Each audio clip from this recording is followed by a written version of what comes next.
China के पूरे telecom और मोबाइल मार्केट को तबाह कर देने का रास्ता भारत ने दिखा दिया है। अब केवल पूरे विश्व को भारत को अनुसरण करना है। चाइना की असली ताकत चाइना का एक्सपोर्ट है, जिसकी वैल्यू 2.6 ट्रिलियन डॉलर्स है। मगर आप ये जानकर हैरान हो जाएंगे कि तकरीबन 50% जो चाइना के एक्सपोर्ट्स होते हैं वो सारे के सारे सेमीकंडक्टर बेस्ड ही होते हैं। और ये जो सेमीकंडक्टर बेस्ड माइक्रोचिप से बने हुए अप्लायंसेस होते हैं, चाहे आपका कंप्यूटर हो, चाहे मोबाइल फोन हो, चाहे वो टावर हो जो 5G के अंदर लगते हैं, ये सारे के सारे आते हैं। जब से नैन्सी पेलोसी ताइवान में आई है, चाइना मुंह फुला के घूम रहा था, ताइवान के आसपास में मिलिट्री एक्सरसाइज कर रहा था।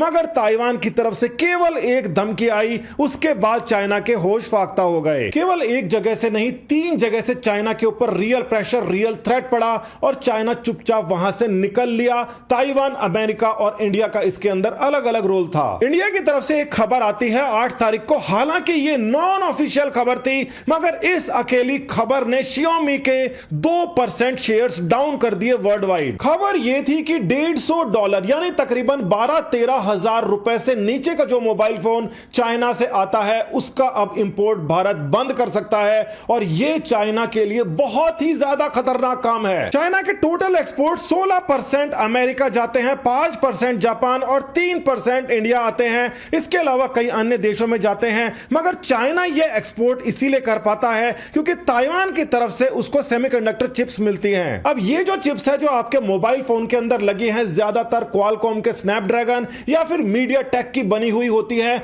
और इसी वजह से चाइना के मोबाइल फोन्स बिकते हैं। मगर फीचर फोन के अंदर चाइनीज चिप होती है। इंडिया के अंदर थोड़े ही दिनों में 5G मोबाइल नेटवर्क आ जाएगा। पुराने फोन सारे रिप्लेस हो जाएंगे, 12,000 रुपए से कम वाले भी रिप्लेस हो जाएंगे और इनके ज्यादा वाले भी हो जाएंगे। 5G वाले मोबाइल या तो मीडियाटेक का प्रोसेसर यूज करते हैं, स्नैपड्रैगन का करते हैं, या हाल ही के अंदर हुआई ने भी चोरी चकारी करके अपना प्रोसेसर डेवलप कर लिया है जो कि चाइनीज मेड हो सकता है। जितने भी प्रोसेसर हैं जिनको हुआई बनाता है, अमेरिका ने तो कंप्लीट बैन कर रखे हैं, इंडिया ने भी हुआई को नॉन ऑफिशियली बैन कर रखा है। 5G के अंदर उसको आने नहीं देता। मतलब आप ये मान लीजिए कि TSMC जो ताइवान की कंपनी है, जहां पर स्नैपड्रैगन का प्रोसेसर बनता है, मीडियाटेक का प्रोसेसर बनता है, अगर इस कंपनी ने प्रोसेसर बनाने बंद कर दिए तो चाइना के मोबाइल फोन बिकने बंद हो जाएंगे। केवल इनके अलावा सस्ते फीचर फोन के अंदर ऐसी चिप्स लग सकती हैं जो कि चाइना बना सकती है, जिनको पहले ही बैन किया जा रहा है। भारत के अंदर देखा जाए तो इसकी तैयारी बहुत ही पहले से हो चुकी थी। यह देखा जा रहा था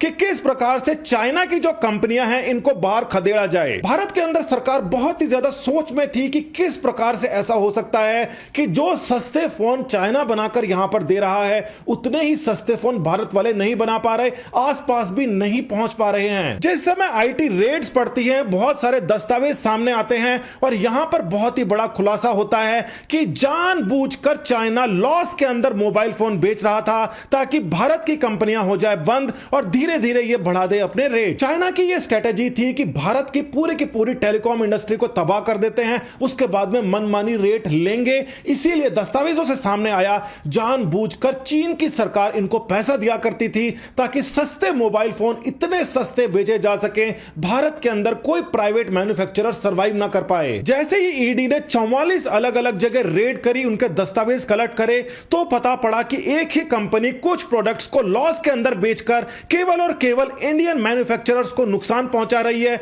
और उसके बाद में कुछ कंपनी बहुत ही हाई प्रॉफिट के अंदर कुछ सामान को बेचकर सारा का सारा पैसा चाइना लेके जा रहे हैं। ताइवान और इंडिया के ये जो 2 बड़े स्टेप्स लिए गए हैं, उसके साथ में यूएस के अंदर भी एक बहुत बड़ा स्टेप ले लिया गया है। इतना बड़ा स्टेप है, इतना बड़ा बिल आया है कि वहां के राष्ट्रपति खुले में आकर उसके ऊपर अपना साइन कर रहे हैं। खतरा तो इस बात का हो गया है कि चाइना अगर मान लीजिए बेवकूफाना हरकत के अंदर बचपने में आकर ताइवान के ऊपर हमला कर ही देता है, तो सेमीकंडक्टर मार्केट का क्या होगा।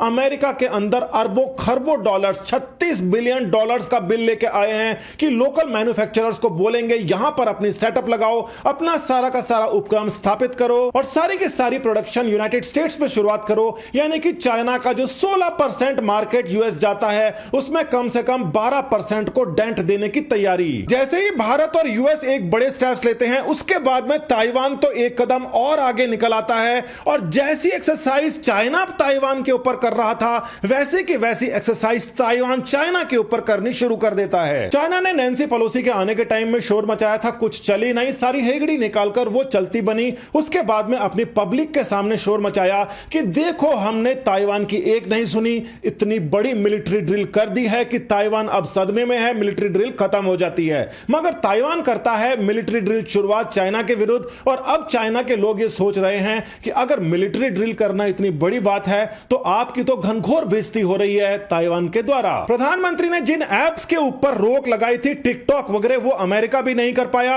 और अब ये जो सस्ते मोबाइल हैं इनको बैन करने की बात है, इसके बाद में चाइना का बोरिया बिस्तर बैन है। इस बात को चाइना का ऑफिशियल भोंपू ग्लोबल टाइम्स भी कह रहा है, स्वीकार कर रहा है। हालांकि वो जो खबर दे रहा है वो ये कह रहा है कि ताइवान की कंपनी TSMC को डराया धमकाया जा रहा है दूसरे देशों द्वारा, मगर इससे कोई फायदा नहीं होगा। चाइना रोते दहाड़ते कम से कम इस बात को स्वीकार कर रहा है कि TSMC 60% से ज्यादा वर्ल्ड की माइक्रोचिप्स बनाती है, मगर उसके अलावा उसने ये बात कही कि हालांकि ये चिप्स बहुत ज्यादा हैं, मगर ये चाइना के ग्रैंड यूनिफिकेशन टास्क से ऊपर नहीं है। यानी कि चाइना ने ये बात कही है, मानी है कि हालांकि हाँ इनके माइक्रो प्रोसेसर सबके लिए जरूरी हैं, मगर इतने भी जरूरी नहीं कि हम ताइवान के ऊपर आक्रमण ना करें। अब क्योंकि चाइना ने ये बात कही है, हमेशा उल्टा कहता है, इसका मतलब चाइना बुरी तरीके से फंसा हुआ है इस सेमीकंडक्टर वाले मामले के अंदर। अब ये जो आपको यहां पर डेटा दिख रहा है चाइना के टोटल एक्सपोर्ट्स का, उसके अंदर जो परसेंटेज रेवेन्यू इसके अंदर मिलता है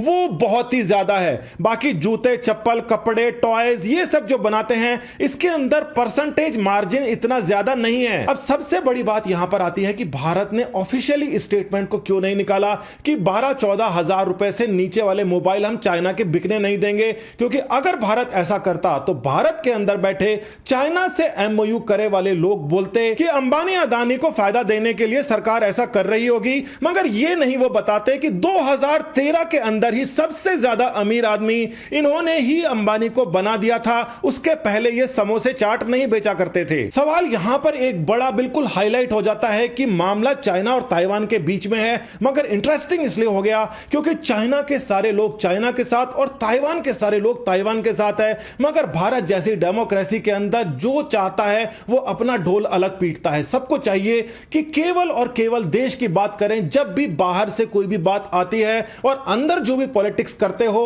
वो अच्छी योजनाओं के बारे में करना चाहिए। ये विरोध वाली राजनीति, परिवारवाद, ये बिल्कुल देश को गर्त में ले जाएगा। बिल्कुल छटाक भर के ताइवान ने चाइना की नाक में दम कर दिया है। 1962 के अंदर भी ये हो सकता था अगर यहां के जो शासक थे वो सही डिसीजन सही समय पर ले पाते, मगर देर आए दुरुस्त आए। आज की बात करते हैं, आज की सरकार सही स्टेप ले रही है, मगर आपको इस बारे में जानकारी होनी चाहिए कि कौन सा स्टेप क्यों और कैसे और कब उठाया जा रहा है, इसका फायदा भारत को क्या होगा। नमस्कार, धन्यवाद, जय हिंद।